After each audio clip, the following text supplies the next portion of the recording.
Salut Julien et Salut, bonjour à tous. On est là aujourd'hui pour vous parler d'immobilier. Donc on reprend les apéros IMO et on va échanger un petit peu avec Julien qui est investisseur et qui va vous expliquer les différentes casquettes aussi qu'il a. Et on va pouvoir échanger sur l'IMO pendant 1 heure. Dis-nous Julien, si tu peux te présenter pour ceux qui te connaissent pas un petit peu ce que tu fais et qui tu es. Ouais, merci Christophe de m'accueillir. Je m'appelle Julien Calamotte, j'ai 38 ans, 38 depuis quelques mois et j'habite dans le sud de la France, je suis natif de Toulouse. J'ai fait quelques années d'expatriation au Canada et après quelques études qui n'ont absolument rien à voir avec l'immobilier, je suis revenu en France. J'avais fait Sciences Po au Canada, je suis revenu en France. J'ai commencé des boulots dans le marketing et j'ai commencé à investir dans l'immobilier assez tôt puisque j'ai acheté une résidence principale à 22 ans. D'accord. Une fois que j'étais rentré du Canada, dès que je suis rentré du Canada en fait. Et puis j'ai commencé un premier investissement locatif à 25 ans et un deuxième à 26. À l'époque c'était en 2008, 2010, 2011. Donc du coup c'était quand même déjà assez tôt et je l'ai fait au départ pour pas sans vraiment l'ambition tu vois de créer du patrimoine ou quoi, c'était plus pour se dire avec ma femme on crée du patrimoine pour la retraite ou pour y mettre nos enfants demain, tu vois. Ouais, il n'y avait pas de réelle ambition ou d'objectif derrière les acquisitions, c'était juste t'achetais, t'avances et puis tu vois ce que ça donne, quoi. Ouais, totalement. Et d'ailleurs, franchement, ça me faisait même un peu chier d'aller, dès qu'il y avait des travaux, tu vois, des locataires à mettre dedans et tout. C'était plus ma femme qui s'en occupait, je voulais pas trop entendre parler, tu vois, ça me prenait la tête parce que ça me bouffait un peu mon temps sur le week-end, tu vois, quand il fallait faire des visites ou de la faïence, une salle de bain, ou qu'il y avait un dégât des eaux, ça me prenait la tête. Alors qu'aujourd'hui, c'est un peu notre quotidien et tu vois, on vit bien comme ça. Parce que depuis, effectivement, on a pas mal accéléré, quoi. Tu vas nous expliquer. Les études que tu avais fait, c'était dans l'IMO ou c'était Non, c'était sciences politiques, donc rien à voir. D'accord. Sciences politiques, et bon, quand je suis rentré en France, vraiment, j'ai trouvé un boulot plus dans le marketing sur Internet. Et en fait, j'ai toujours bossé dans le monde du digital et de l'e-commerce à partir du moment où je suis rentré en France, en oscillant toujours salariat et entrepreneuriat. Mais même quand j'étais salarié, j'ai toujours eu des activités entrepreneuriales à côté. D'accord. Et aujourd'hui, tu peux nous parler un petit peu justement des activités que tu as autour de l'immobilier, je pense. Ouais, totalement. Mais je vais le faire de manière un peu chronologique, c'est pour comprendre un peu le cheminement. Si tu veux, au départ, donc quand j'arrive en France, je me dis bon, je sais pas trop quoi faire. J'ai un diplôme sciences politiques. Qu'est-ce que je peux bien faire de ça? Franchement, pas grand-chose. Donc, mais par contre, j'avais fait un bidisciplinaire communication et politique, et du coup, la communication, ça me branchait pas mal. Tu vois, les cours de pub, de marketing, etc. Et là, je vois une annonce chez un site d'emploi d'assistant e-marketing, donc marketing sur Internet. Et je me dis bah tiens, ça peut être chouette. L'e-commerce à l'époque en 2008, tu vois, c'était pas l'e-commerce d'aujourd'hui. Je me dis, il y a un truc à faire quand même, la consommation sur Internet. Donc, je sais pas, j'ai un peu cette vision de me dire que ça peut être pas mal. Donc, j'y vais, j'apprends en fait en autodidacte complet, j'avais rien fait là-dessus. Autodidacte complet, je me dis, bon, ok, j'apprends, et je bosse dans un site qui vend des canapés en ligne personnalisables, tu vois, et qui livre à peu près le canapé en 6 mois, tu vois. Ce qui aujourd'hui est pas possible, quoi, tu vois. Aujourd'hui, les gens, ils s'attendraient à être livrés en 1 heure, tu vois. Et donc je fais ça, bon au final je reste 8 mois et derrière je retourne dans une boîte, je retourne pas mais je vais dans une boîte e-commerce qui était plutôt dans ce qu'on appelle le web to print, donc on faisait du faire part de naissance, faire part de mariage, etc. en ligne, et c'est quand même une boîte qui faisait à l'époque 4-5 millions d'euros, tu vois, en vendant du papier, quoi, et qui d'ailleurs à ses plus hautes années a fait plutôt 20 millions d'euros donc de chiffre, donc c'est quand même intéressant. Je suis resté là un peu salarié, ça m'a permis d'investir dans l'immobilier, donc effectivement en 2010 et 2011, et puis j'avais des envies d'entrepreneuriat, donc j'ai quitté cette boîte au bout de 2 ans et j'ai monté une agence e-commerce sur laquelle j'accompagnais les sites internet à gagner en visibilité sur Internet. D'accord. Donc référencement naturel, référencement payant, e-marketing, refonte de sites internet. Et moi-même je rachetais des sites internet, je les crachais ou je les développais pour les revendre, ou tu vois, je créais aussi des sites internet de zéro. Ça me permettait de me servir de laboratoire pour pouvoir accompagner des gens derrière aussi, tu vois, en leur prouvant que je savais faire parce que j'avais moi-même essuyé les plâtres avant. C'est marrant parce que c'est ce que je suis aussi en train de faire en immobilier aujourd'hui. Et c'est marrant, c'est ce qu'on fait souvent. Moi, je vois, que ça soit pour les travaux. Aujourd'hui, j'avance avec un associé sur les travaux. Je les fais d'abord pour moi-même. Et une fois que tu vois les erreurs que t'as fait, les conneries que t'as pu faire, après, tu te lances pour les gens, mais tu fais pas l'inverse. Enfin, en tout cas, c'est ma vision des choses. Que ça soit dans l'IMO, que ça soit même à la banque, j'ai financé beaucoup de gens. Avant moi de commencer, j'ai commencé qu'en 2015. Donc ça fait 8 ans, mais ça faisait déjà des années que j'étais à la banque. Et du coup, tu vas déjà faire pour toi. Et une fois que tu sais faire pour toi, après, j'ai pu accompagner des investisseurs sur les financements parce que je comprenais, je voyais un petit peu comment ça se passe de l'intérieur, en fait. Et c'est un peu ce que tu as fait aussi avec les sites. Mais je trouve que c'est vachement important parce que tu te rends compte aujourd'hui qu'il y a pléthore d'offres sur le marché, tu vois, au niveau de l'immobilier. Après, on va revenir sur l'immobilier, mais il y a pléthore d'offres de formation, de plein de choses, etc. Et du coup, souvent, si tu regardes pas le pédigré de ces gens, ce qu'ils ont fait avant aussi, tu vois, et comment ils ont construit, en fait, leur savoir et la valeur qu'ils sont en train de te vendre. Parce que c'est ça, clair, voilà. Ben, si tu regardes pas ça, tu peux vite, en fait, acheter un truc qui a pas de fond, pas de sens. Au mieux, il y a de la forme parce que c'est des marketeurs. Mais, tu vois, je pense que c'est important, effectivement, de se rapprocher de gens qui ont déjà fait, pas pour faire des erreurs, c'est important aussi, mais pas forcément des erreurs, mais en tout cas qui ont réussi aussi, tu vois, derrière, et qui peuvent aujourd'hui te parler de quelque chose, en connaissance de cause. Ouais, tout à fait. Mais aujourd'hui, quand tu regardes sur la formation, enfin, dans le domaine dans lequel on est, il y a énormément de monde, comme tu disais, mais il y a beaucoup de gens qui sont des formateurs et qui sont pas des investisseurs. Et j'ai l'impression que, en fait, ils font la différence par le marketing et tout. Et c'est là aujourd'hui, moi, c'est un axe de progression parce que je suis mauvais là-dedans. Mais tu vois, tu viens de le voir sur une OP que j'ai faite, je viens de te faire visiter juste avant. Ouais. En fait, il y a du concret derrière. Mais il manque peut-être du marketing. J'ai l'impression qu'on peut pas être bon partout. Ou en tout cas, c'est difficile. Du coup, souvent, on a fait des opérations, mais c'est plus difficile pour pouvoir le mettre en place et montrer aux gens. Alors que d'autres marketeurs, eux, sont meilleurs sur cette partie-là. Mais par contre, sur l'immobilier, ils sont peut-être pas autant présents. Ils sont pas aussi présents. Et la problématique, c'est que c'est la forme qui fait vendre avant le fond. Parce que c'est la première chose, qu'on voit, hein. Voilà, à laquelle t'adhères, quoi, tu vois. Ah, la forme, elle est sexy, elle est cool, j'achète. Et en fait, derrière, il y a souvent pas le fond. Et comme tu dis, c'est très rare d'avoir la forme et le fond. Après, moi, j'ai la chance d'avoir un parcours marketing et digital, donc du coup, ça me permet aussi, tu vois, de pouvoir quand même un peu maîtriser tous ces sujets-là, tout en ayant un fonds construit sur une expérience de plus de 10 ans, qui est même de 15 ans aujourd'hui, puisqu'on est en 2023, je démarre en 2008, et du coup, ça permet effectivement de capitaliser sur, tu vois, ces deux leviers. Et donc, pour revenir sur la chronologie, on s'est un peu dispersé. Bon, après, on va se disperser tout le temps, je pense. C'est un peu tout le temps comme ça dans mon cerveau aussi. Ça boue. Voilà. Pour en revenir sur la chronologie, si tu veux, une fois que j'ai créé ces sites e-commerce là, je me suis focalisé vraiment sur le business. Il y avait que ça qui comptait. Et donc, en 2013, j'ai créé une première SCI à l'IS, une petite foncière familiale dans laquelle j'ai mis mon fils, qui, tu vois, d'entrée a eu 29% du capital. Il avait 3 ans à l'époque. Donc, tu connais bien le financement mieux que moi, donc, quelques contraintes pour emprunter de l'argent avec un associé mineur, mais ça se fait. Ça se fait, ouais, mais c'est vrai que c'est plus difficile quand tu mets des mineurs, surtout aujourd'hui. Ouais.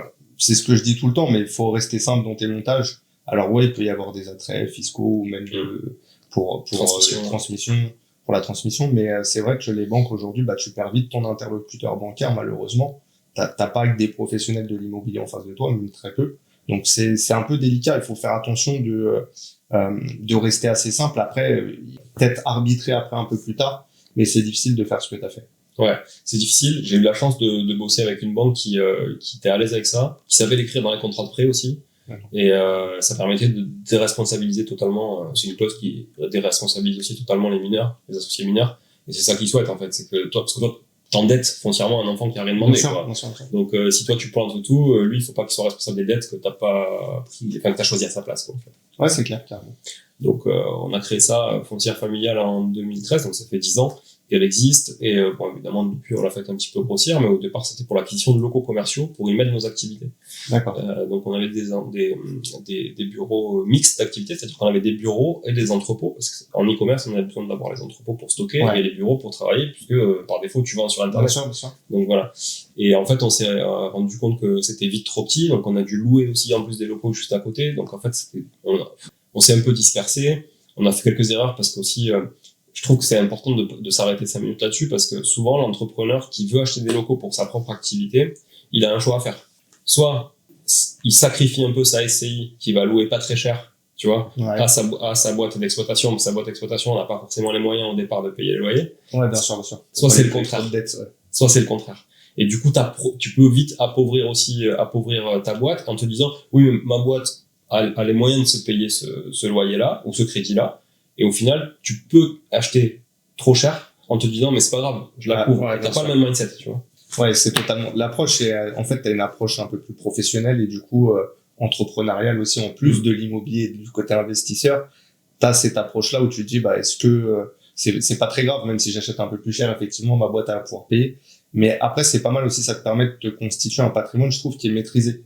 Parce que, si tu te loupes, c'est de ta faute, c'est que ta boîte, elle a pas fonctionné. Mais d'un autre côté, si tu es confiant et que t'es sûr de toi, on peut jamais être sûr, mais ça te permet d'avoir une sécurité quand même financière, parce que t'es sûr d'être payé, quoi. Ouais, c'est exactement ça. Mais nous, du coup, ça nous a fait acheter un peu plus cher que le marché, tu vois, au final. Alors, c'est un truc qui était neuf. Donc, c'était quali, hyper quali, neuf, tout fait, etc. Très bien entretenu, en tout cas, la copropriété très bien entretenue avec que des professionnels. Mais on l'a acheté un peu cher. Et après, je te coupe juste là-dessus parce que je suis en train de faire une OP là-dessus. Alors, je suis en train d'acheter des locaux sur Paris, des locaux commerciaux. Et en fait, on achète les murs. Mais du coup, il n'y a pas de rachat de fonds de commerce. Ça veut dire qu'une fois qu'on va l'exploiter, il y aura aussi une valorisation du fonds de commerce. Donc, même si on achète les murs un peu plus cher, c'est pas très grave au final. Parce qu'après, si on va l'exploiter, et en l'exploitant, on va donner une valeur au fond. Et du coup, on va pouvoir récupérer sur le fond et sur les murs.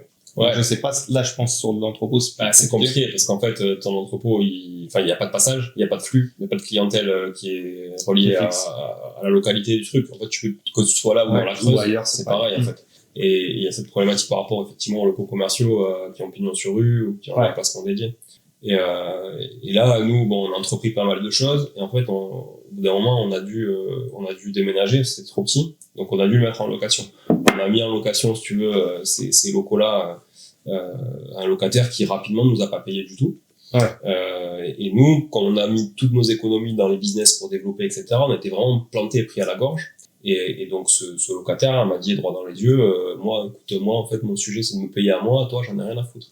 Donc, si tu veux, moi, j'étais un peu démuni, je pouvais pas faire grand chose, on l'a mis au tribunal, évidemment, on a gagné, parce que il était pas dans son droit, évidemment, de payer son local. Malgré tout, l'huissier a pas réussi à lui prendre beaucoup. Ça t'a pris combien de temps? Ça m'a pris, franchement, j'ai plus trop souvenir. Alors, on a refait des expulsions derrière où j'ai bien le souvenir en tête sur de l'habitation.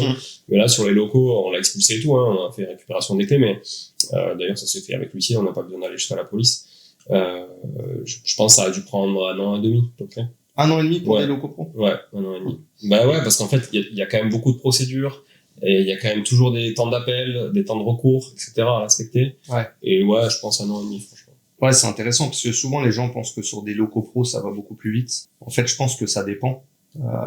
Ça dépend. Après, sur de l'IMO, t'as mis combien de temps pour récupérer les biens? Sur l'IMO, j'ai mis 18 mois, mais je suis allé jusqu'au bout avec l'expulsion par les forces de l'ordre. Donc vraiment procédure de A à Z, 18 mois. Ok. Donc au final le même temps sur les... Ouais, quasiment. Après, l'inconvénient des pros aussi, c'est qu'ils peuvent se payer des avocats souvent, même s'ils peuvent pas te payer le loyer, tu vois. Et les particuliers, c'est plus compliqué. Et les particuliers, alors ils peuvent avoir un avocat, l'assistant juridique mais ils sont quand même moins virulents que des pros, tu vois. Donc eux, ils voulaient pas bouger, puis au bout d'un moment, ils ont bougé, ils ont eu quelques dettes. C'est un site, je les cite maintenant parce qu'en fait, déjà ça fait 10 ans, tu vois, et je les cite maintenant, c'est un site d'actualité sur le rugby assez connu en France. D'accord. Qui est pas le plus gros, mais un autre, qui est sur le rugby amateur. Et donc, du coup, qui existe toujours. Donc, la boîte existe toujours. Si tu veux, il n'y a pas de problématique de trésor aujourd'hui, tu vois. 10 ans après, il existe toujours. Donc, voilà. Donc, le mec a juste envie de me niquer. Donc, s'il m'écoute, lui passer le bonjour. Te passe le bonjour et un jour, ça se retournera. Ça se retournera contre ça. C'est certain. C'est possible. Mais, voilà.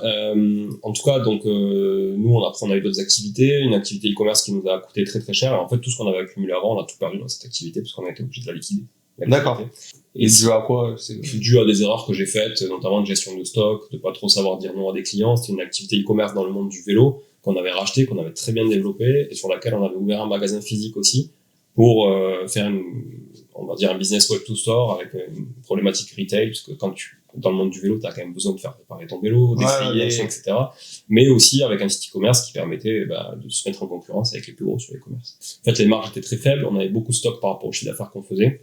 Donc du coup, tout notre trésor était dans le stock et pas sur le compte. Donc c'était très difficile pour aller faire des leviers marketing et pour se payer aussi, quoi. Donc et puis j'avais un actionnaire minoritaire qui a perdu des thunes, forcément, moins que nous parce qu'il avait 25% du capital, nous on avait mis tout le reste. Et puis la banque aussi, on avait caution BPI France. Et caution de ma holding. La holding, elle a été liquidée. BPI France, j'ai repris toutes les cautions à titre personnel et on s'est réendetté sur 6 ans pour à titre personnel pour pouvoir rembourser. Rembourser les banques de manière clean, si tu veux. Donc on a fait un crédit de restructuration pour reprendre des dettes à titre perso. Et si j'avais pas fait ça, j'aurais jamais pu investir autant en immobilier depuis 2017. Ouais, parce qu'en fait, même quand vous laissez une dette en tant que société, bah, la banque, elle l'inscrit. Bien sûr. Donc, même au bout d'un moment, quand c'est levé, bah, au final, c'est peut-être levé l'interdiction bancaire si tu as eu une interdiction bancaire, etc. Mais par contre, elle garde toujours la dette en tête, et si tu lui devais 20 000 balles, bah, bien entendu qu'elle va plus te financer pour les prochaines OP. Donc, t'es grillé, quoi. Donc, c'est pour ça que c'est toujours important, et je pense dans le business, c'est pareil, le gars qui te devait des sous, à un moment donné, t'es grillé parce que tout se sait.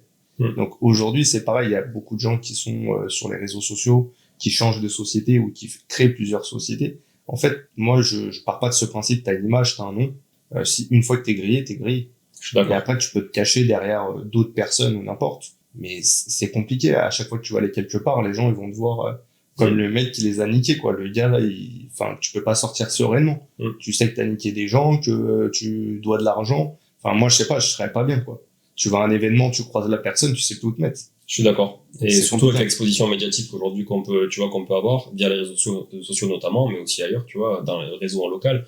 Moi, je suis à Toulouse. Toulouse, c'est une petite ville. C'est une ville énormément de réseaux, mais vraiment beaucoup. Et du coup, tout finit, comme tu dis, par se savoir. Et en fait, au bout d'un moment, si tu grilles plus de business, il faut que tu déménages, quoi. Ouais, c'est clair. Tu vois. Mais sur Paris, c'est pareil. En fait, t'as beau avoir plus de monde, mais le monde de l'investissement et de l'entrepreneuriat, au final, c'est petit. Enfin, surtout l'investissement immobilier. Ouais. Quand tu commences à pas être tout seul dans ton camp, parce que si t'es tout seul, bah, bien entendu, tu connais pas forcément les gens. Mais des gens qui commencent à assister à des événements et tout, bah, tu revois toujours les mêmes personnes. Donc, en fait, tu peux pas faire des trucs bizarres, sinon t'es grillé. Et ça, du coup, bah, pour en venir à la banque, justement, ça m'a vraiment, d'ailleurs, j'ai le directeur d'agence de l'époque, là, du CIC, pour les citer, qui m'ont toujours suivi sur les projets entrepreneuriaux, tu vois. Ça a toujours été ma banque pro privilégiée.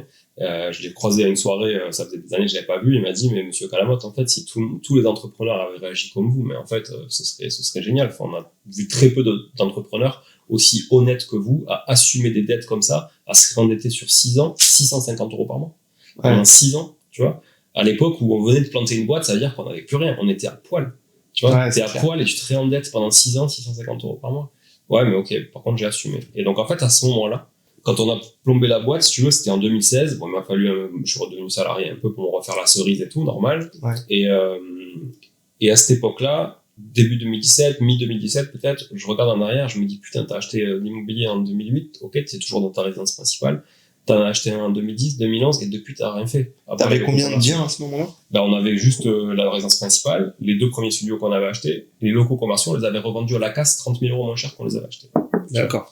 Parce qu'on était pris à la gorge à cause du mec qui nous payait pas et qu'on avait dû liquider le truc. Donc là, je me retourne et je me dis, putain, mais regarde, si t'en avais acheté un par an, rien qu'un par an. Ouais, c'est clair. Tu vois, ce que t'aurais capitalisé.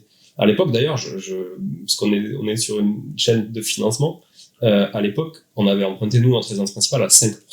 Et je me rappelle très bien, les investissements locatifs, on était à 3,90. Quand j'entends aujourd'hui que tout le monde se plaint parce qu'on est à 3,50, tu vois. Ouais, t'as un peu plus. Ouais, un peu plus. Mais voilà, mais tu vois, ça dépend des durées, mais c'est ça dépend des durées, effectivement, et puis en fait, des investisseurs, aujourd'hui, t'es assimilé à un professionnel, donc t'es aux alentours de 5%. Ouais. Même pour du locatif, t'es un peu plus que 3,50, mais ouais, grosso modo, ce que tu dis, enfin, c'est pareil. Moi, je repense même 2012, 2013, 2014, je pense que t'étais aux alentours de 3, 4, 5% déjà. Donc, en fait, on était déjà sur ces taux-là. C'est juste là que depuis 7 ans, 7, 8 ans, on était habitué à avoir des taux très bas. Donc, les gens se sont habitués. Ils se rappellent plus que il y a quelques années, que les taux étaient super élevés. D'autant plus qu'il y a beaucoup de gens qui sont mis à l'investissement immobilier, surtout les dernières années. Donc, je trouve que c'est une bonne chose qu'au final, les taux augmentent. Parce que comme les taux augmentent, bah, il y a des gens qui commencent à avoir peur, à se retirer du marché. Il va rester que les vrais investisseurs. Donc, ça offre des opportunités et ça va offrir des opportunités encore dans les mois à venir. D'autant plus que le financement est plus difficile à obtenir. Donc, tout le monde ne peut pas se lancer. Même des gens qui voudraient se lancer, s'ils n'arrivent pas à se faire financer, bah, sans financement, il n'y a pas d'investissement. Donc, ils vont rester bloqués. Donc, ça va nous offrir des opportunités à nous. Ouais, je suis totalement d'accord avec toi là-dessus. Et en 2017, c'est ce que j'ai identifié dans l'autre sens. C'est-à-dire, j'ai vu les taux étaient bas. Et là, je me suis dit, putain, c'est le moment de réenclencher. Donc là, j'étais retourné salarié, mais j'étais redevenu indépendant parce que j'ai toujours cette soif d'indépendant. Donc entre-temps, j'étais redevenu indépendant. Et là, je me retrouve indépendant en 2017 à vouloir réinvestir dans l'immobilier.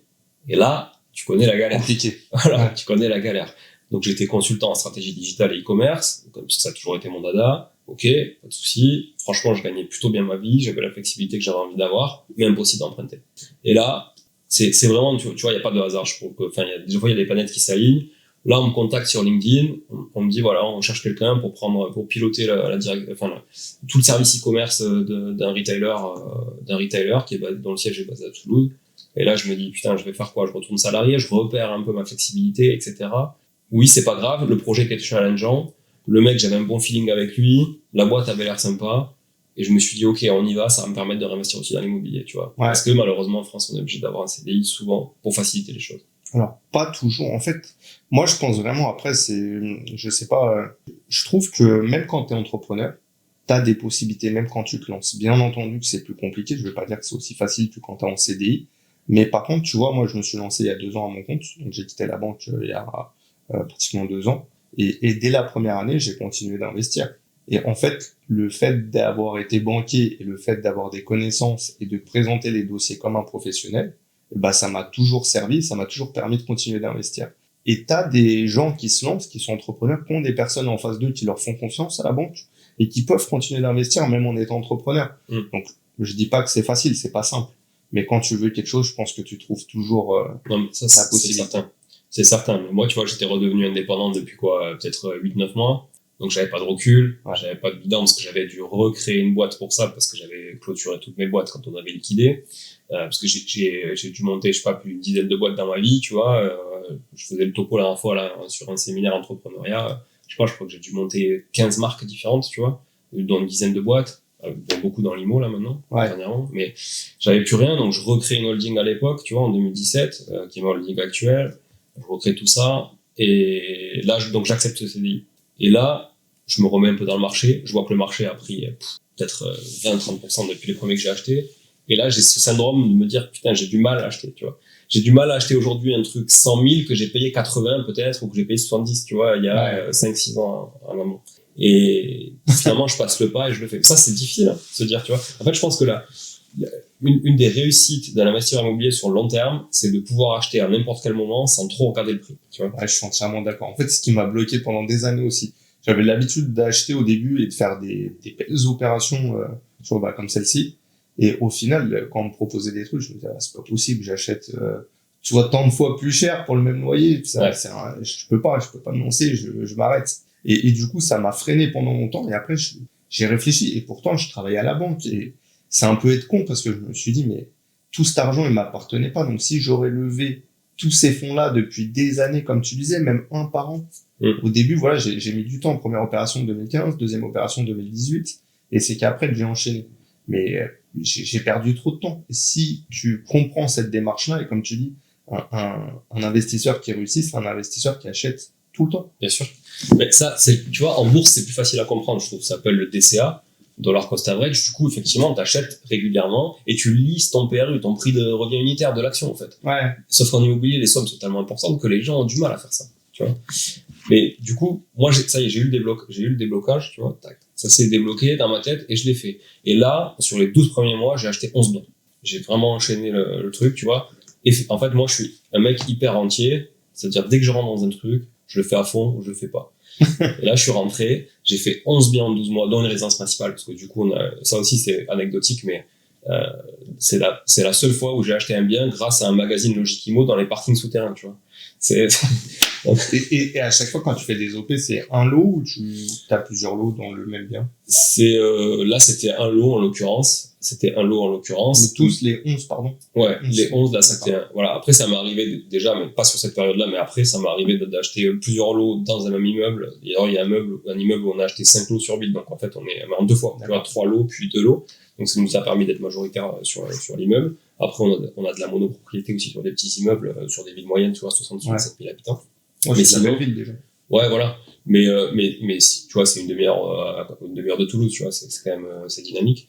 Mais par contre, nous, on a construit au début une stratégie sur très patrimoniale et de l'hypercentre de Toulouse. D'accord. Donc, très peu de renta. Très peu de rendement, mais une rentabilité à terme qui est intéressante. Voilà. Ouais, voilà. Ok.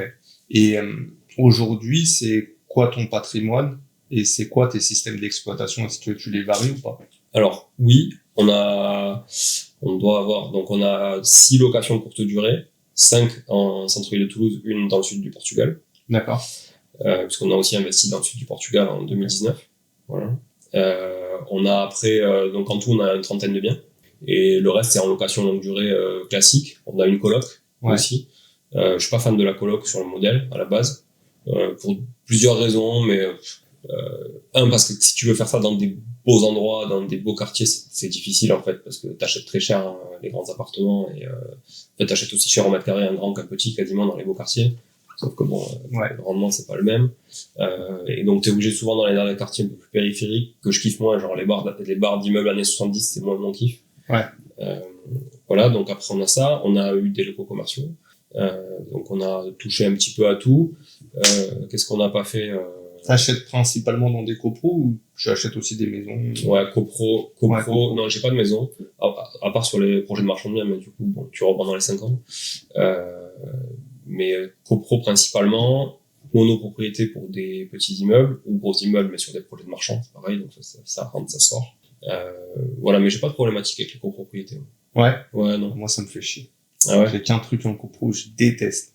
Ouais. En fait, j'ai l'impression de subir plus que... En fait, j'ai l'impression que je maîtrise rien. On me dit, bah tiens, on va faire tel travaux, bah tiens, on va voter tel truc à tel prix, et franchement, ça me fait chier. Ouais, moi, ça me dérange pas trop, tu vois, je suis plus dans j'aime bien entretenir le patrimoine et tout ça, et c'est vrai que je suis pas un obsédé du cash flow, du rendement et tout, donc j'ai une vision, très long-termiste, et je me dis, bon, ça fait jamais de mal, tu vois, d'entretenir un truc sur les parties communes et tout.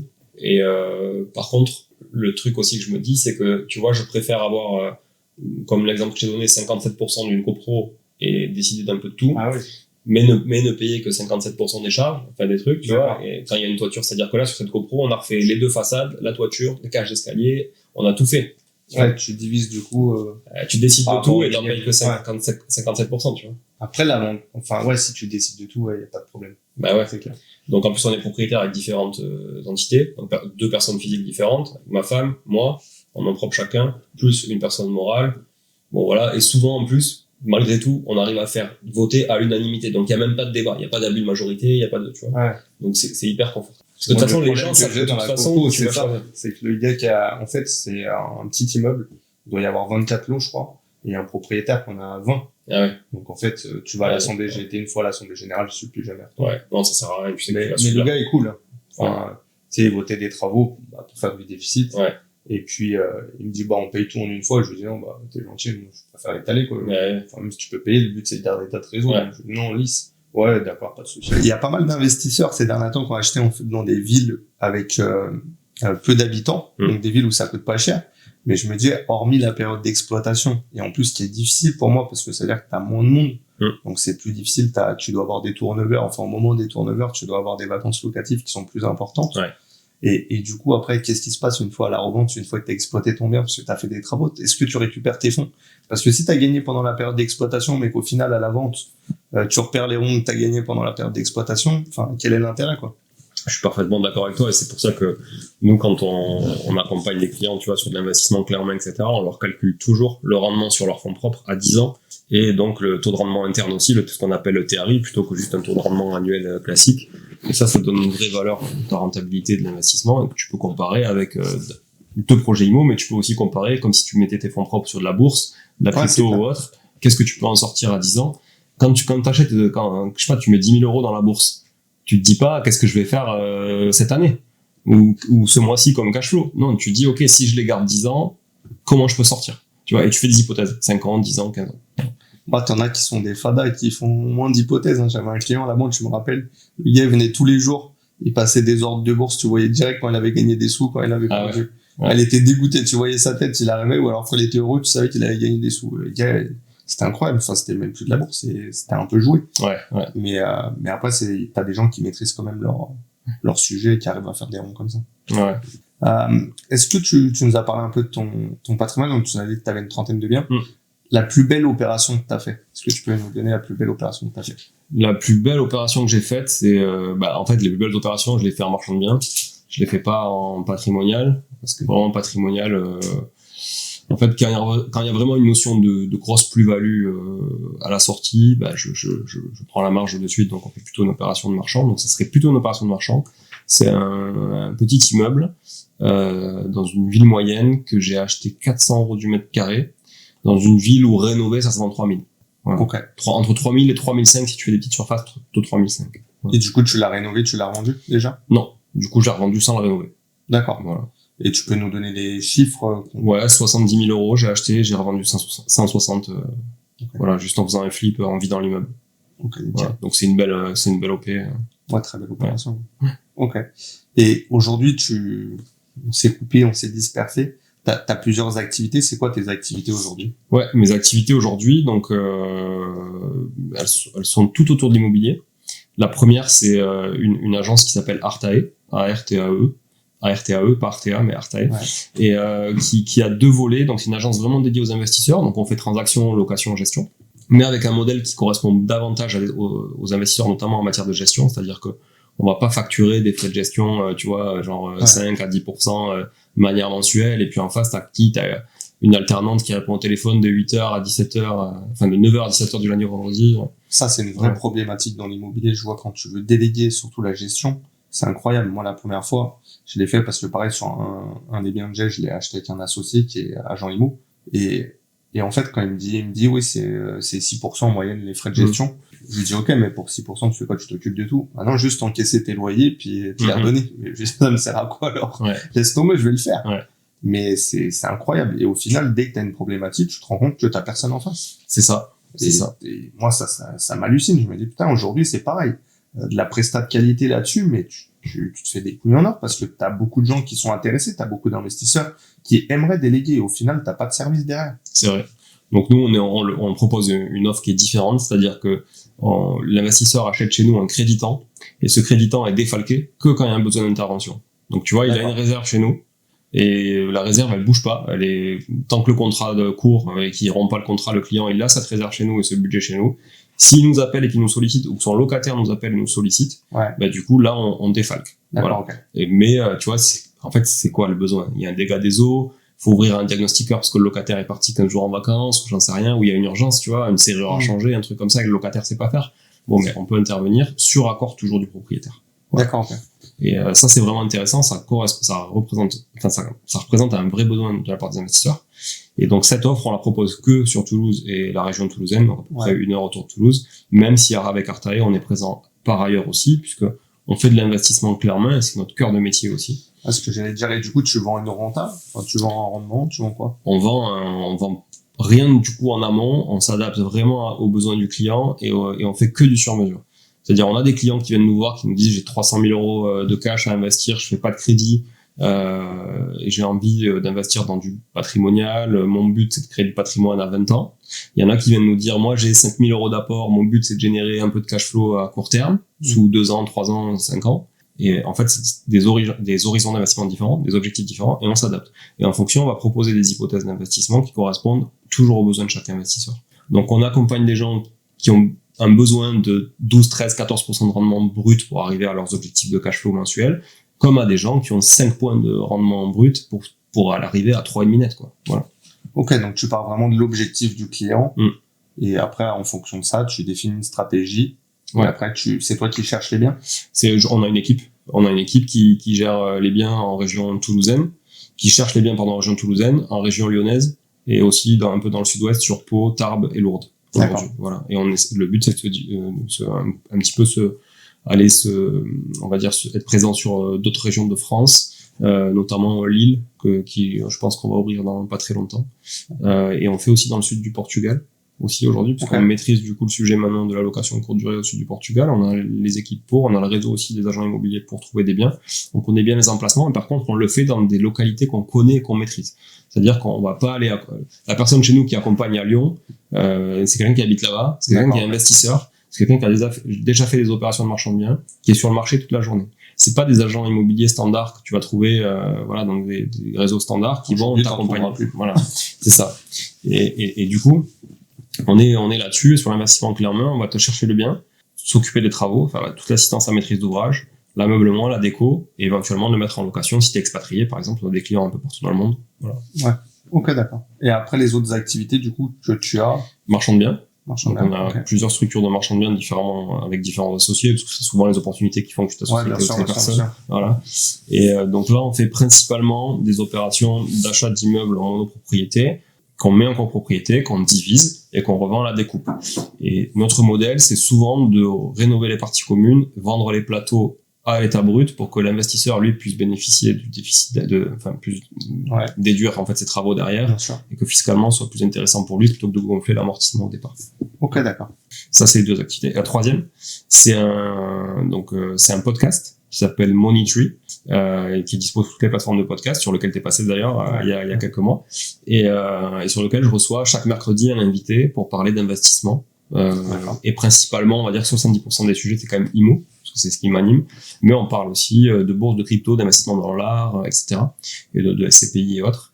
Et le dimanche, je fais aussi une capsule sur laquelle je vais plutôt définir et rentrer dans le vif du sujet d'un concept hyper théorique, soit seul, soit avec un notaire pour parler de trucs un peu juridiques, soit avec une experte crypto pour parler de crypto, soit avec toi éventuellement pour parler de financement, enfin, tu vois, des sujets un peu touchy, quoi.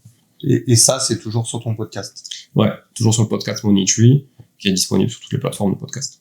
Et t'as distingué le podcast des autres activités? Ouais. Mais il est pas monnayé ici? Il est un peu monétisé, mais pas totalement. Et le but, effectivement, c'est qu'il y ait une monétisation derrière, parce qu'il y a du taf, ça prend énormément de temps le podcast. Donc, ça veut dire que soit c'est moi qui le fais, donc c'est mon temps, soit c'est une personne qui le fait, donc cette personne-là, elle a une rémunération aussi.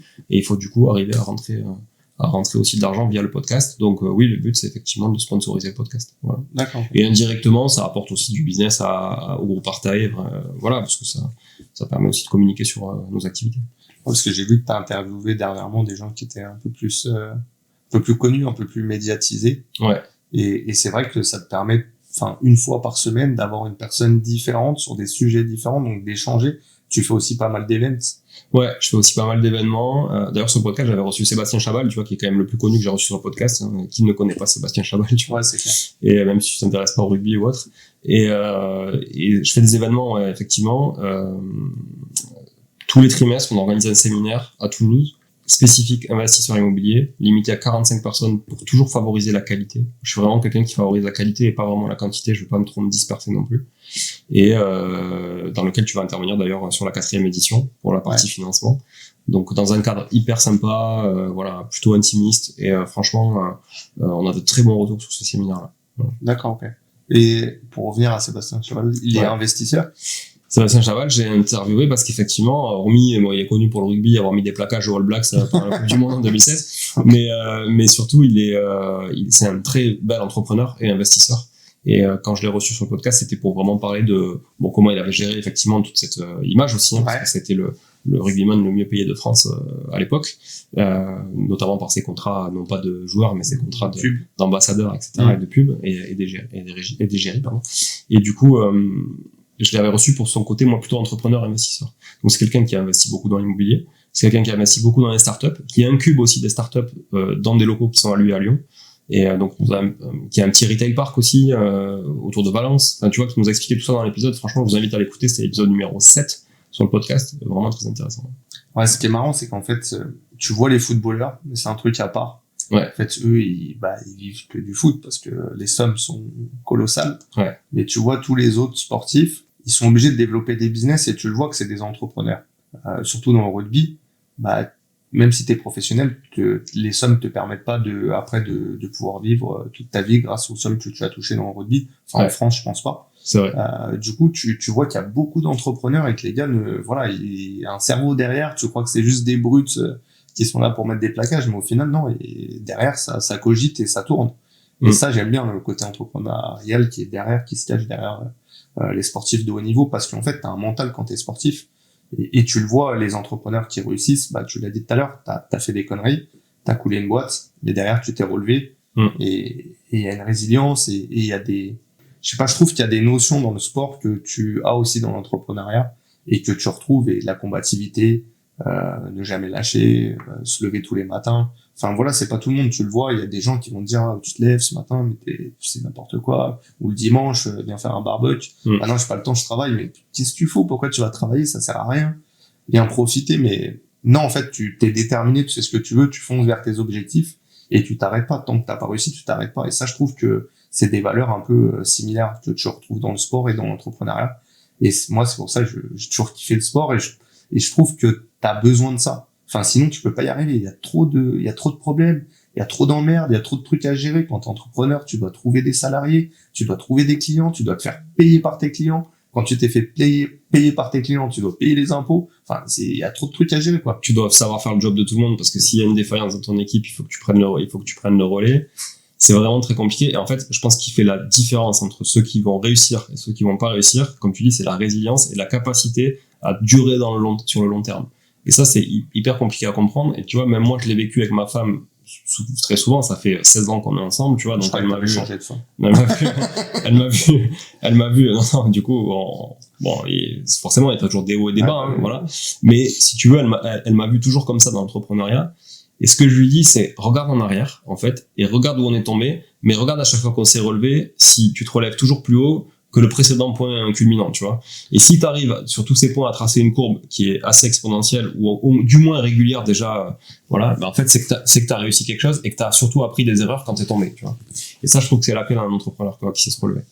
Et tu peux faire la parallèle avec l'IMO, parce que quand tu regardes l'immobilier sur 30 ans, tu vois que ça fait comme ça. Mais tu vois que ça a commencé là et qu'aujourd'hui on est là, même si entre-temps, il y a des périodes un peu plus creuses. Mais au final, quand tu investis, comme tu le disais tout à l'heure, sur des périodes longues et que tu as une vision très long terme, tu perds pas de sous. Et qui n'a pas entendu, si j'avais su il y a 10 ans, j'aurais acheté ci, j'aurais acheté ça. Mais c'est les mêmes qui vont pas acheter aujourd'hui et qui dans 10 ans diront toujours la même chose, tu vois. Mais même toi, tu te le dis, enfin, même moi, je me dis, putain, si j'avais acheté plus en 2015, enfin, t'as toujours tendance à dire, j'aurais dû faire, mais c'est en passant à l'action aujourd'hui, effectivement, tu regrettes pas demain, et dans des années, tu regrettes pas d'avoir fait ce que t'as fait, quoi. Donc, il faut faire des concessions, il faut avancer comme ça, mais je pense qu'il y a vraiment quelque chose comme, souvent, j'ai remarqué, je sais pas ton avis là-dessus, que les entrepreneurs ou les investisseurs, qui réussissent, c'est souvent des gens, enfin, il y a des gens à qui il est rien arrivé, mais je trouve que c'est des gens souvent qui ont vécu quelque chose de difficile à un moment donné. Pas spécialement à la perte de quelqu'un, tu vois, moi ça a été mon cas, mais t'es pas obligé d'avoir perdu quelqu'un pour réussir, mais je trouve que il y a souvent un truc qui t'a marqué ou un fait qui t'a fait du mal, qui t'a blessé et qui te permet aujourd'hui de pas oublier de te relever tout le temps, même quand tu mets des coups sur la tête, tu vas pas courber les chines et puis te barrer dans l'autre sens, non, t'avances et c'est ça qui fait que tu réussis. Ouais, ça consolide ta résistance, quoi, de petit à petit avec les aléas de la vie, t'as raison. Après, moi, j'ai pas vécu ce que t'as vécu, mais je fais aussi le parallèle avec le fait que les entrepreneurs sont toujours atypiques. C'est toujours des gens qui sont pas linéaires, en fait. Tu vois, ni dans leur tête, ni dans leur façon de faire, leur façon de penser, d'intervenir, etc. Et moi, je me suis rendu compte de ça, c'est qu'avec le recul, j'avais pas conscience au départ, tu vois. Mais avec le recul, je me suis rendu compte que mon entourage et mon réseau n'étaient faits que de gens atypiques. Et qu'en fait, si j'étais pas avec des gens atypiques, ça ne marchait pas. Tu vois, j'étais pas du tout aligné et que je préférais quelqu'un qui était complètement barré, mais au moins je comprenais pourquoi il était barré et tu vois, et je me disais ça pouvait faire la différence. Négativement, positivement, mais ça pouvait faire la différence. Quelqu'un qui est hyper linéaire, c'est chiant, en fait. Ouais, c'est compliqué, mais après, ça doit être compliqué au quotidien. Moi, je vois ma femme, des fois, craque. En fait, on est aussi, pas bipolaire, mais en fonction, tu vois, des journées, comment ça se passe, des emmerdes que t'as, des fois, tu vas être super content, et puis des fois, t'as des trous, donc tu te dis, putain, que ça doit être difficile. Moi, je tire un chapeau à ma femme, et je tire un chapeau, voilà, aux gens qui sont à côté des gens qui entreprennent, parce que, effectivement, c'est pas lisse. Je suis d'accord. Alors, c'est clair, on n'est pas tous faits. Enfin, moi, ça me ferait chier de rentrer du taf enfin, j'ai toujours été entrepreneur aussi à côté de la banque. Mais ça m'aurait emmerdé, quoi. Tu rentres à la maison, t'es là avec maman à côté, un petit bisou sur le front, et puis tu regardes une série, non. Ouais. C'est chiant, quoi. Là, tu sais pas de quoi demain est fait. Des fois, tu perds, des fois, tu gagnes, mais tu t'amuses, tu profites. Donc, moi, ça, je changerais ça pour rien au monde. Aujourd'hui, il y a des gens qui me disent, tu regrettes pas d'être parti de la banque? Non, franchement, pour rien au monde. J'adorais ce que je faisais, tu vois. C'était vraiment, j'ai jamais été au boulot, en reculant ou n'importe, j'étais super content d'y aller, mais aujourd'hui, je suis trop bien. Enfin, tu fais ce que tu veux, tous les jours, c'est un nouveau jour, tu sais jamais ce qui va se passer, non, je kiffe. Ouais, c'est l'épanouissement, en fait.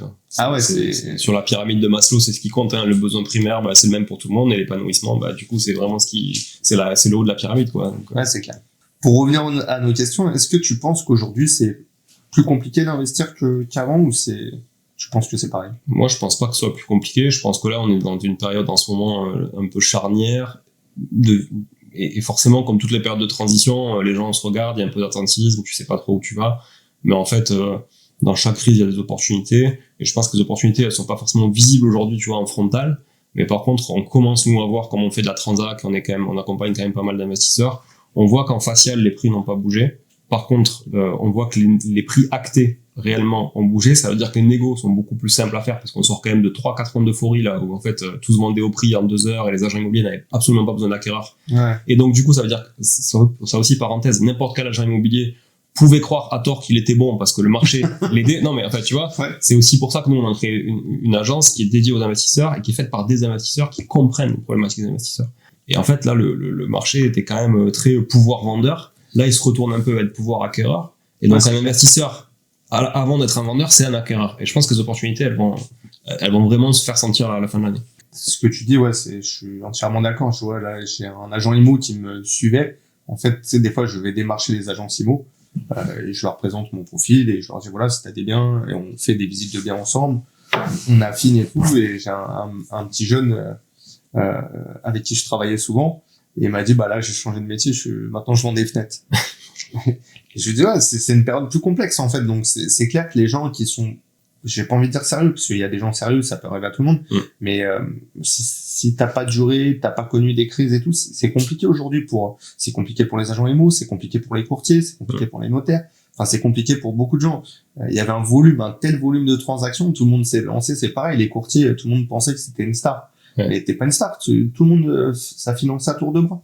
Donc, et aujourd'hui que c'est plus compliqué, bah, tout le monde arrête. C'est vrai. Ah non, c'est aujourd'hui qu'il faut continuer. Alors après, c'est vrai que c'est difficile par rapport aux clients parce que c'est comme quand t'es agent IMO qui a pas de bien ou ou t'as du mal à vendre des maisons, t'as des clients et tout, bah, c'est difficile de l'expliquer, mais on est dans une période plus complexe, il faut rester professionnel. Il faut quand même avoir un suivi au niveau des gens et c'est ça qui va faire la différence. Moi, je vois sur la partie courtage, on ne sort pas tout, c'est clair. Mais par contre, il y a un suivi. Un suivi de nos clients. Les clients, ils appellent, bah, moi, il y a aucun client qui pourra dire qu'il n'arrive pas à me joindre. Je réponds tout de suite, ou si je réponds pas, je suis en rendez-vous, bah, je rappelle. Ouais. Mais c'est pas possible. Il faut avoir un suivi. Le client, c'est le client qui te fait vivre. Moi, je pars toujours de ce principe-là.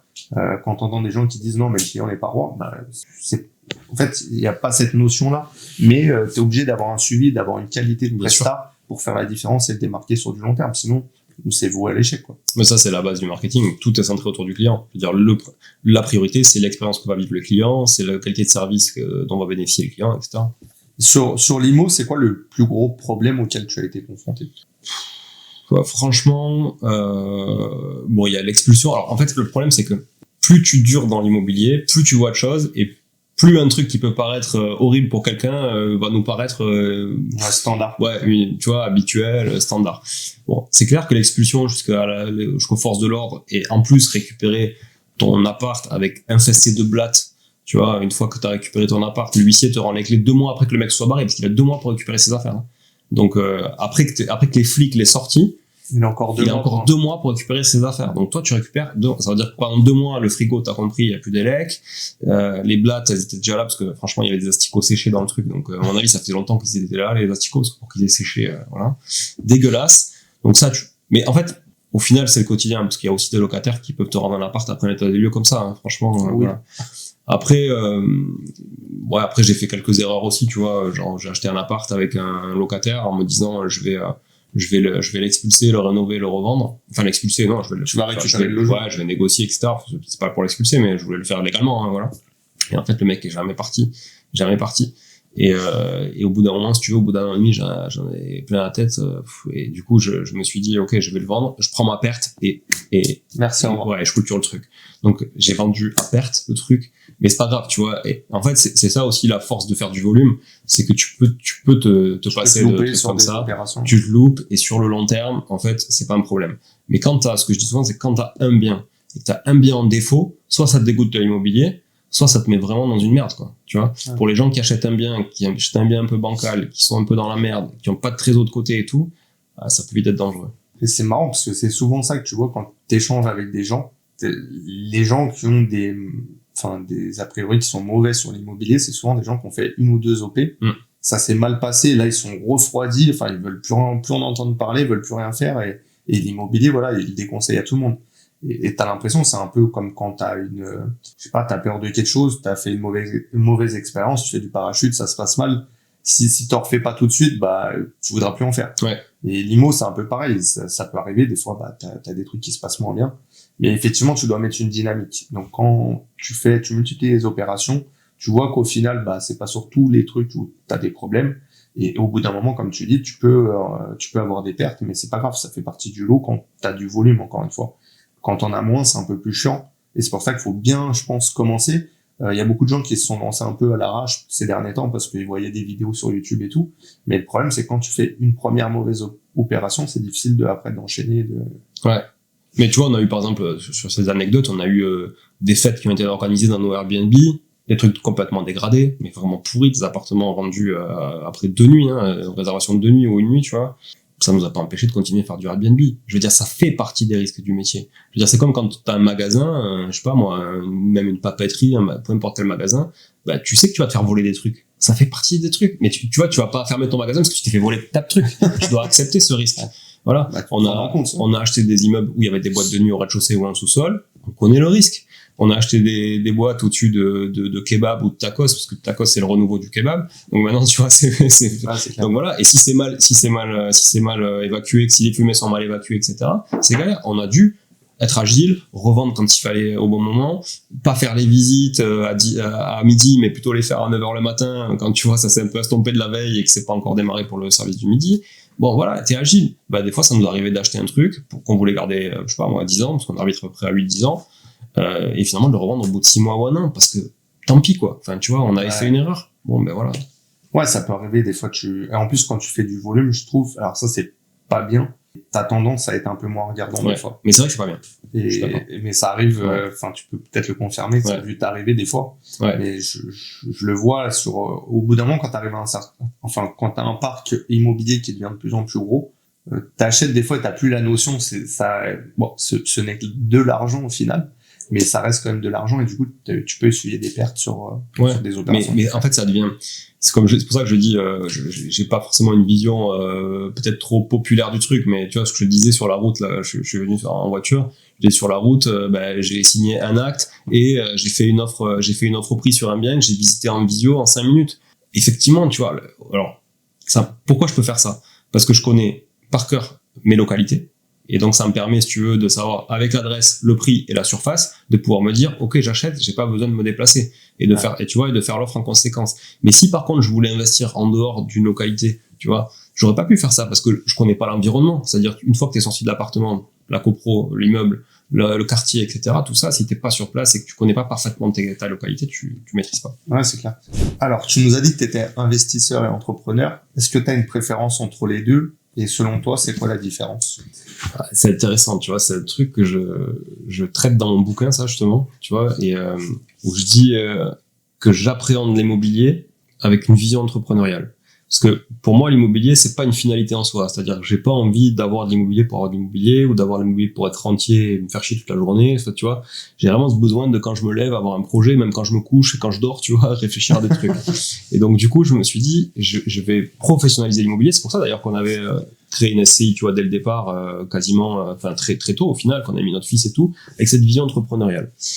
Je crois que j'arriverai même pas à répondre à ta question, mais je pense que je préfère l'entrepreneuriat, quoi qu'il en soit, que l'immobilier. Et c'est pour ça que j'essaie de mettre une grosse dose d'entrepreneuriat autour de l'immobilier et que j'ai développé aujourd'hui tout un écosystème autour de l'immobilier. Ok. Et tu vois des différences vraiment entre les deux? Enfin, entre quelqu'un qui sera investisseur, par exemple, et une autre personne qui sera entrepreneur et que l'un et l'autre ne font pas les deux? Ouais, je pense que l'immobilier, même si c'est très loin d'être passif, hein, contrairement à ce qu'on peut lire partout, tu le sais, voilà, quand tu dois gérer, c'est pas, mais c'est quand même beaucoup plus passif que la partie, on va dire, entrepreneuriale. Pourquoi? Parce qu'en fait, l'immobilier, quand tu connais bien ton investissement, tes chiffres, c'est quasiment les mêmes jusqu'à la fin, tu vois, il y a quelques fluctuations, l'inflation, l'augmentation des loyers, l'appréciation du bien, etc., les travaux. Alors que l'entrepreneuriat, chaque jour, tu dois te battre pour aller faire ton chiffre, tu dois te battre, comme tu disais tout à l'heure, pour aller chercher des clients, pour trouver proposer un nouveau service. Voilà. Et en fait, gérer les gens, gérer les problèmes, trouver des solutions, c'est ton quotidien. L'IMO, c'est un peu ça, mais franchement, vraiment de manière beaucoup moins impactante, quoi, je trouve, au quotidien, en tout cas. Ouais, c'est clair. Et puis, pour rebondir, sur le côté passif de l'immobilier, enfin, ça me fait rigoler. Il y a beaucoup de gens qui disent, qui te vendent ça, le fait que tu investis, après tout tourne. Enfin, c'est dans les films, ça. Ça existe pas dans la réalité. Et récemment, d'ailleurs, sur Insta, t'avais poussé un petit coup de gueule, sur ça, sur le fait qu'il y ait beaucoup de gens aussi, des marketeurs, justement, qui parlent d'IMO et qui connaissent peut-être un peu moins bien. C'est quoi les retours que t'as eu par rapport à ça? enfin, c'est quoi ton avis là-dessus? Mon avis, c'est un peu ce que je disais tout à l'heure, c'est que je pense qu'aujourd'hui, si quelqu'un veut investir dans l'immobilier et veut arriver à un certain niveau dans l'immobilier ou dans l'entrepreneuriat, il faut s'entourer de gens qui l'ont déjà fait avant vous, même s'ils l'ont fait moindrement que vous, que vos ambitions en tout cas, ou de manière beaucoup plus importante que vos ambitions. L'avantage, c'est s'entourer et essayer de comprendre quel chemin ils ont pris et pas faire des raccourcis, tu vois, sur la finalité. Et souvent, je trouve que sur les réseaux sociaux, on se base trop sur la finalité sans se poser la question sur quel est le chemin à emprunter pour arriver à ces objectifs-là. Et surtout, quel est l'horizon? C'est-à-dire que ça s'est pas fait en 2 jours, tu vois. Moi, par exemple, j'aimais bien les bagnoles, tu vois. J'aimais bien les jolies bagnoles. J'ai eu des belles bagnoles, j'ai eu des allemandes, j'ai eu des italiennes, des trucs qui coûtent très cher à entretenir, des trucs dont la révision coûte le prix d'une bagnole. Enfin, tu vois, voilà. Ouais. Et en fait, au bout d'un moment, je me suis dit, mais ça rime à quoi, ça? Tu vois, je trouve que c'était très court-termiste.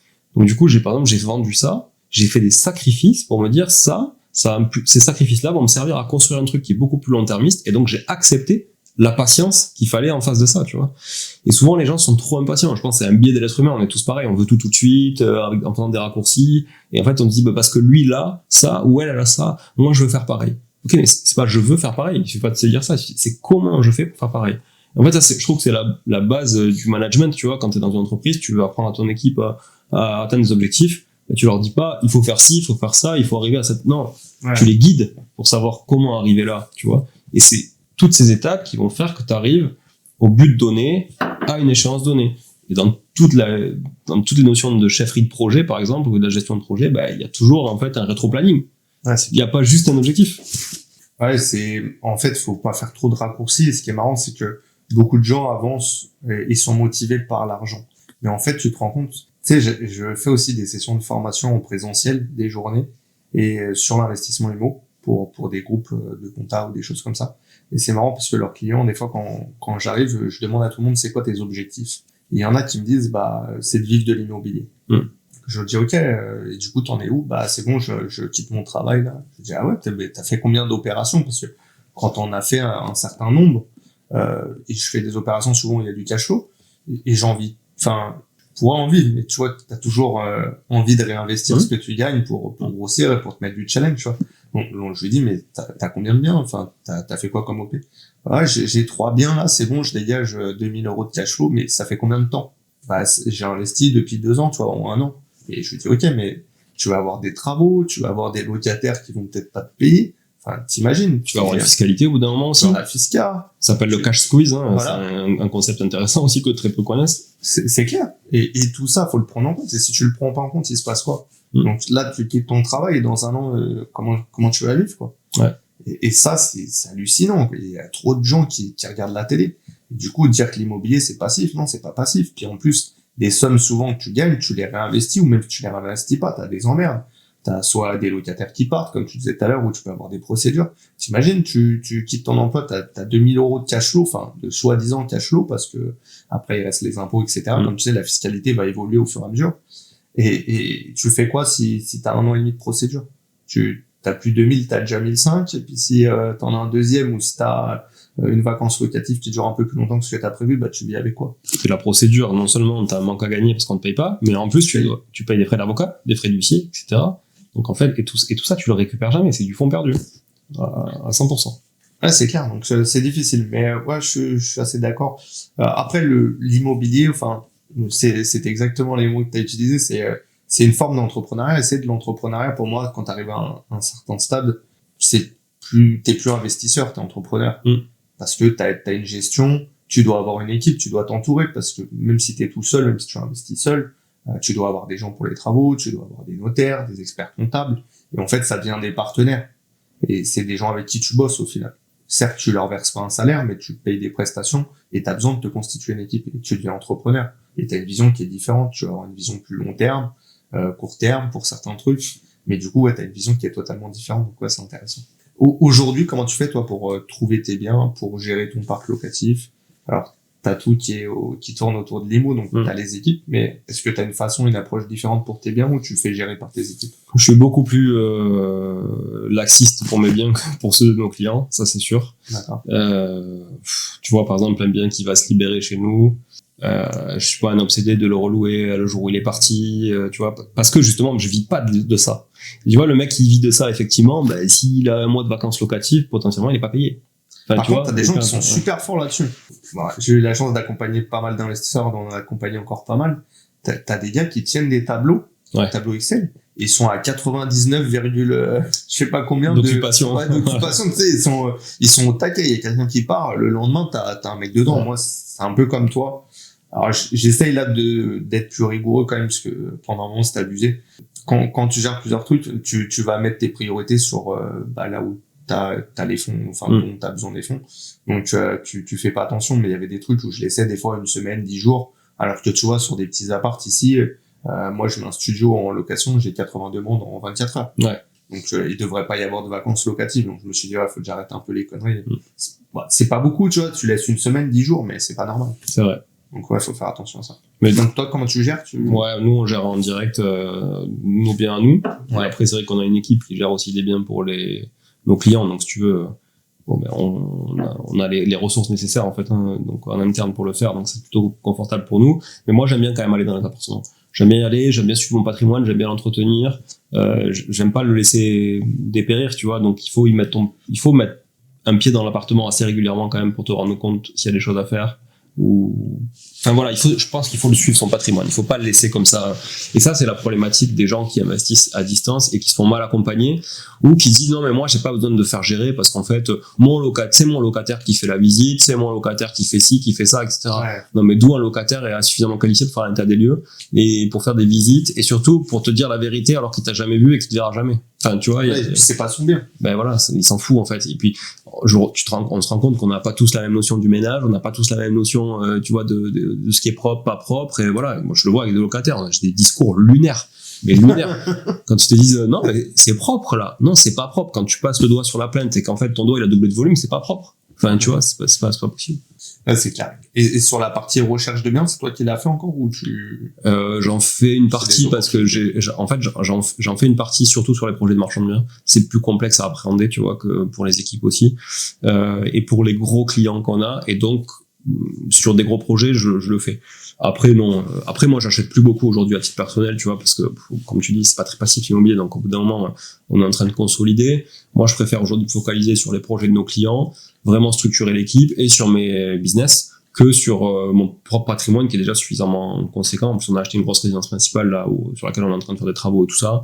Maintenant on est bien en place et si je dois investir aujourd'hui, j'ai un peu changé de mindset, c'est-à-dire que je vais plutôt arbitrer, tu vois, et plutôt, on va dire, alléger le nombre de biens et monter encore plus en qualité. Et si, tu vois, il doit y avoir, je sais pas moi, un seul studio en ville avec une terrasse, ben, je le veux. C'est pour tu toi. Vois, ouais, tu pars sur des biens qui sont un peu différents. C'est vrai qu'au fur et à mesure que t'évolues, c'est pareil, tu vois, c'est pour ça que vivre de l'immobilier, c'est bien.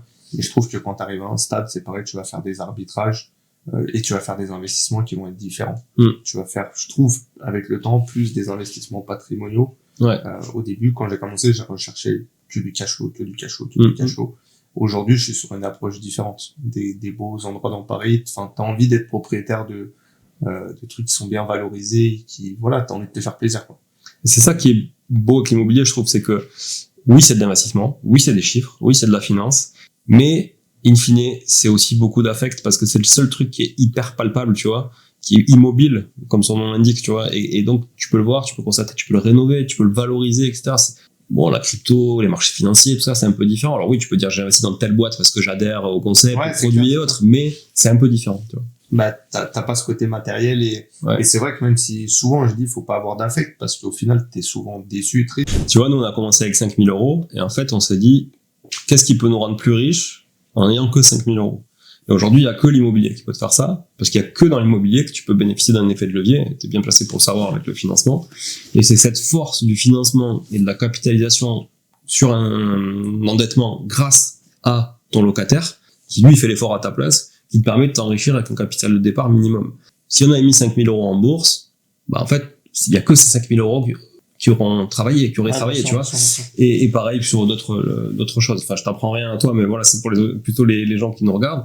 Et en fait, je trouve que, comme tu le disais, c'est un moyen de s'enrichir, mais c'est pas une finalité. Voilà. Et c'est vraiment un moyen de faire autre chose aussi et de se diversifier demain. Tu vois, aujourd'hui, moi, j'ai diversifié mon patrimoine. Évidemment, on investit sur des marchés financiers. Moi, ce qui me fait kiffer, parce que je suis entrepreneur, c'est d'investir dans des boîtes. Donc, quand j'adore le produit, j'adore les entrepreneurs, etc., ben, j'essaye, tu vois, d'investir dans des boîtes. Donc, je fais partie d'un réseau de business angel aussi, qui permet d'investir un peu dans des boîtes. Je mets pas des gros tickets, tu vois, je suis pas Xavier Niel, mais, ou Marc Simoncini, tu vois, mais je m'éclate. Je m'éclate à faire ça, à suivre les mecs, tu vois, là, tu vois, j'ai investi dans une boîte il y a 2 ans. Là, ils refont un deuxième tour de table. La boîte, elle a fait x3,5. Je vais pas sortir, tu vois, je vais rester, je suis content. Je suis content. Je pourrais sortir, me dire, je fais x3,5 en 2 ans, c'est pas mal. Non, en fait, je kiffe le projet. Et si je perds tout, c'est pas grave. Mais je kiffe le projet. Ok. Donc, ouais, en fait, faut aimer ce qu'on fait. C'est ce qu'on dit depuis tout à l'heure. Je pense que c'est ça qui fait la différence aussi, entre différents investisseurs. C'est qu'il y en a qui aiment plus que d'autres. Et du coup, bah, forcément, quand tu fais quelque chose qui te plaît, t'es plus passionné, quoi. Ouais, carrément. Est-ce que pour les gens qui nous regardent et qui souhaiteraient se lancer, quel conseil tu pourrais leur donner s'il y en avait qu'un? Sortez de chez vous, première chose. Sortez de chez vous pour rencontrer des gens qui ont fait la même chose que ce que vous voulez faire, comme je disais tout à l'heure. Participez à des apéros IMO, participez à des séminaires. Choisissez bien les gens avec qui vous échangez, les gens qui organisent ces genres d'événements aussi. La formation, pourquoi pas, mais choisissez bien le formateur aussi. Choisissez un vrai formateur investisseur ou un vrai formateur sachant et pas un formateur marketeur. Ça aussi, j'en parle beaucoup dans mon bouquin. C'est un truc, voilà, on en a parlé rapidement. Attention à ça, faites le tri. C'est la jungle un peu sur Internet, c'est la jungle sur YouTube, c'est la jungle sur les réseaux sociaux de manière générale. Tu nous as pas donné le titre de ton livre. Le bouquin, c'est S'enrichir grâce à l'immobilier, ça s'invente pas. Ok. Donc, ceux voilà. qui veulent le retrouver. Ouais, voilà. Et donc, dispo sur Amazon, principalement, et sur un site aussi, sur mon site qui s'appelle investiratoulouse.com. Mais sur Amazon, c'est très bien, pas de souci. J'ai rien contre les Américains capitalistes. Voilà. Vous pouvez passer par là. Et après, écoutez des bons podcasts. Voilà. Pas forcément que le mien, mais aussi d'autres. Mais t'as plein de ressources gratuites. Bien sûr. C'est gratuit, achetez un bon bouquin, 20 balles, 30 balles, etc. Lisez ça sur la plage plutôt que, je sais pas, regarder des TikTok à la con qui peuvent vite vous bouffer du temps. Non mais enfin voilà, il y a aussi ces choix-là. Après, je suis pas un adepte du truc mindset, tu vois, et développement personnel, de se dire arrêtez Netflix, ça sert à rien et tout. Non, si vous avez une série qui vous kiffe sur Netflix, regardez-la en fait. Enfin, c'est plus des trucs inutiles et qui deviennent vraiment ta routine, enfin, que ça soit TikTok, Netflix ou quand tu fais que ça. Enfin, tu rentres chez toi, la première chose que tu fais, ou des gens qui scrollent. Je suis parti au ski avec des potes, j'avais un de mes potes, il était comme ça. Il y a 2000 vidéos, je sais pas à l'heure. C'est soyez acteur plutôt que spectateur, quoi. Voilà. Ou tu peux être spectateur, mais enfin, c'est dommage d'en arriver à un point où tu es là à scroller comme un débile et puis il se passe rien, quoi. Donc ouais, ça c'est un peu dommage. Donc là, excuse-moi, tu disais. Ouais, non, et après c'est ça, donc être acteur de sa propre vie et de ses propres ambitions, en fait. C'est-à-dire que, plutôt que de regarder les ambitions des autres se réaliser, bah, peut-être si vous avez les mêmes, essayez de les réaliser vous-même. Encore une fois, comme je le disais tout à l'heure, revenez vers le cheminement, posez des questions à ces gens. Moi, quand les gens me posent des questions sur Instagram, j'essaie de répondre à tout le monde. Des fois, je réponds au bout d'une semaine, mais je réponds à tout le monde. Tout à l'heure, d'ailleurs, il y a un mec qui m'a dit, ah bah, c'est vrai ce que tu dis, tu réponds, merci, tu vois. Le mec qui m'a écrit un message, j'ai répondu. Il m'a dit, ouais, c'est vrai ce que tu dis dans le podcast, tu réponds aux gens. Je l'ai mis en story aussi, là, c'était la semaine dernière. En fait, j'ai pareil, exactement la même chose. Je mets une story où c'est moi qui réponds aux questions que vous me posez et tout. Ouais. Et j'ai un gars qui me renvoie la réponse, mais qui la renvoie directement sur le fil et l'envoie. Oui, c'est vrai, ce gars-là, il a répondu, je l'ai remis en story. Enfin, ouais, c'était marrant. Et c'est important, tu vois, tant qu'on peut le faire, c'est important de le faire. Et moi, je réponds avec plaisir et je transmets une vraie passion. Et je pense que c'est la différence entre les gens passionnés et les gens qui font ça juste pour le business ou l'argent, comme tu le disais, etc. Moi, je suis un vrai passionné. Quand on fait les séminaires, c'est pas pour gagner notre vie, hein, très clairement. En fait, organiser des séminaires aussi à l'étranger, etc. C'est pas là que tu gagnes ta vie. Par contre, tu kiffes. Tu kiffes partager ça. Bah, tu partages avec des gens avec qui t'as envie aussi. C'est pareil, je vois justement sur le mastermind qu'on a organisé à l'étranger, les personnes qui participaient m'ont dit, mais t'imagines, tu serais tombé sur des cons. Je lui dis, mais je pense pas que ça soit possible. Non. Parce que, en fait, t'attires les gens déjà qui sont un peu comme toi, et en plus tu viens avec un mindset, tu vois, qui est différent. Alors même si moi non plus je suis pas adepte des trucs, mais je viens pour faire profiter les gens de mes connaissances et pour partager des moments et pour kiffer aussi avec eux, tu vois. Parce que pourquoi je les fais pas en France? On m'a dit mais pourquoi tu le fais pas à Paris? T'aurais eu beaucoup plus de monde, mais ça m'intéresse pas. J'ai envie de voir d'autres personnes, j'ai envie d'échanger avec d'autres gens et des gens qui ont une vision différente. Quand tu voyages, Laura peut nous le dire, bah, tu rencontres des gens qui sont différents et qui ont une autre vision des choses. Et t'as pas juste ta vision. Et moi, je vois, je suis parti à l'étranger. Enfin, je suis parti à vivre 2 ans à Saint-Barth. Et du coup, les gens avaient une autre mentalité parce que c'est une petite île. Et ça te change. Et quand tu reviens là, tu vois que les autres gens que t'as laissés, ils ont pas évolué. Ouais. Et toi, t'as une autre façon de voir les choses. Et là, quand je fais des masterminds aux Antilles ou ailleurs, en fait, je kiffe parce que t'échanges avec des gens qui voient les choses différemment. Et toi, tu leur apportes, mais eux, ils t'apportent aussi. Carrément. Donc, voilà, un séminaire, comme tu disais, t'es dans un autre game, t'es pas là pour faire que des sous, et d'ailleurs, t'en gagnes pas avec ça. Mais par contre, t'échanges et tu prends beaucoup de valeur. C'est vrai. Je pense que c'est une belle conclusion. Belle conclusion. Merci à tous de nous avoir suivis. Si vous avez des questions, n'hésitez pas à les mettre en commentaire, encore une fois. Mettez un petit pouce bleu si vous avez aimé la vidéo. On en refera plein d'autres. Et à très vite.